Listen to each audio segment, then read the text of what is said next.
እኔ ያለው ፈጣሪ የተመሰገነው በያላችሁበት ሰላማችሁ ብትትረፍረፍ ይበልልኝ።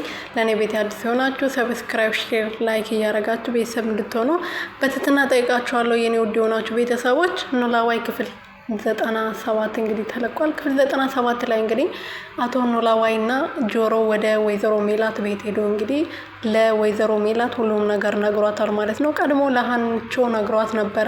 ከዚህ ጀርባ ያለችው ባዩሽ ናት። ባዩሽ የእርግብ እውነተኛ አክስት ናት። ስለዚህ ማስረጃዎቹን ለአንቺ ሳስበን እንስጥሽና አንቺን ለቤተሰቦች ተናግረሽ መወሰን ያለባችሁና ማድረግ ያለባችሁን ነገር አድርጎ።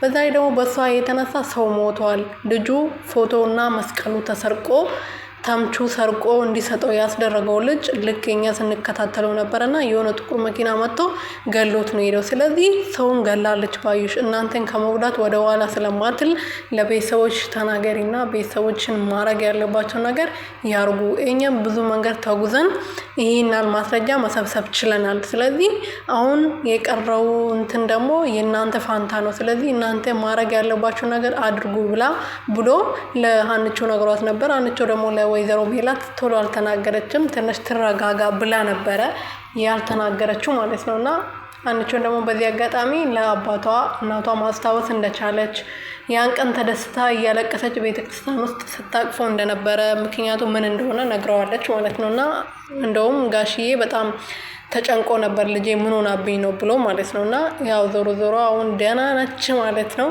ጋሽዬም ደስ ብሎቻል ልጄ እንደዚህ ስላልሆነች ብሎ ፈጣሪያቸው ሲያመሰግኑ ነበር ማለት ነው ያንቺው አባት እና ወይዘሮ ሜላት እንግዲህ እዛ ሄዶ ከተናገራቸው በኋላ ምንድነው ማናት ባዩሽ ወይም ደግሞ ባዩሽ እንደዚህ ልታረግ አትችልም፣ እኔ እሷ በጣም አምናታለሁ ብላ ስታስመስል ነበር። ምክንያቱም መጀመሪያ ምሳሌ የጠረጠረችው ባዩሽ ስለነበረ ማለት ነው። እና ቤተሰቦች ለባዩሽ ለወይዘሮ ሜላት ከተናገሩ በኋላ ባዩሽ 100% እርግጠኛ ሆናለች ማለት ነው። መጀመሪያ ጥርጣሬዋ እሷ ነበረ። ወርቁ ከተሰረቀ በኋላ ወርቁን ብቻዋን ልትዘርፍ አትችልም።